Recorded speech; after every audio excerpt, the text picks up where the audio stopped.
Hey everyone, this is Alex from WarnOffKeys.com, and this is probably the most important video in this entire series. That's because every day there are a few dozen people who are going to be asking questions in my Discord server, and most of these questions can be answered with two simple resources. The first of which will be the official documentation, which I'll be showing you how to use in this quick video.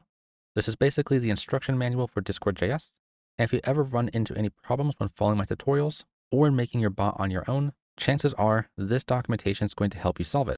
Now, the second thing you probably should have is a basic understanding of JavaScript, and I do have a complete JavaScript course where the first hour is on YouTube for free, so you can check that out in the link down below. Let's go back to the documentation. This is at discord.js.org. A link to this will also be found in the description, and the first thing you want to do is probably enable dark mode because the documentation is going to be very bright and might hurt your eyes if you don't do this. So here we have dark mode enabled, and then we can simply just click on documentation. So let's go over to the code that I wrote in the first video. Here we see that we are creating our own client and passing in our own intents.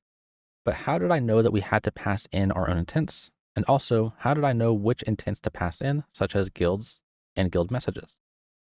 Well, if we go to the documentation, we can do a search for client, and the first result is the actual documentation for the object that we just used. Here we see a constructor, and we have this simple table here that shows the parameter name, the type of variable for that parameter, as well as a description for that parameter.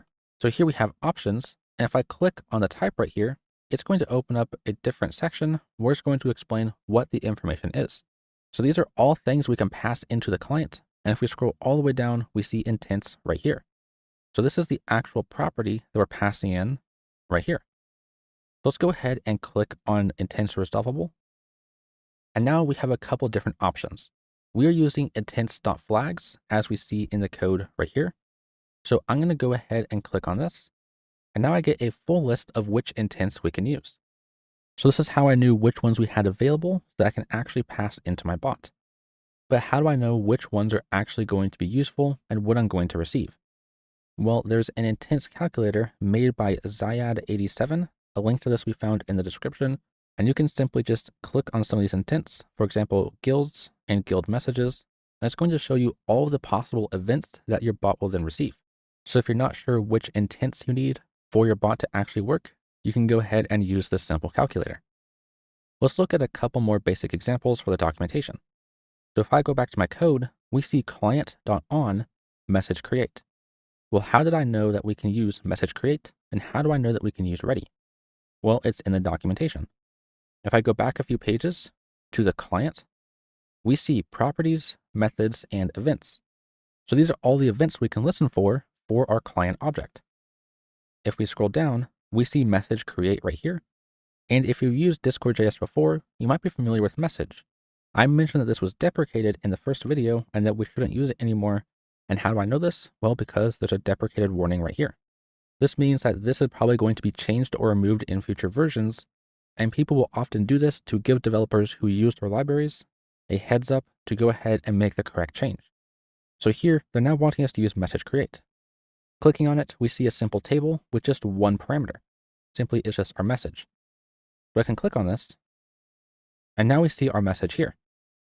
Now in this case, the constructor doesn't matter because we shouldn't be creating our own message object manually. Discord.js should always provide one for us. But if we scroll down, we see properties and methods that we can access. For example, here we have content, which is what we access right here to check the content or the text of the actual message. So if I click on content, we see that this is a string and it has a question mark here. This means that this is optional and might not always be there. So in some cases, you might want to check for null or undefined. If I go back to the top, we can go to methods and we can go to reply. Here we see our example, as well as the information we need to actually pass in a reply. Now, if we go back to the top, we see other things here.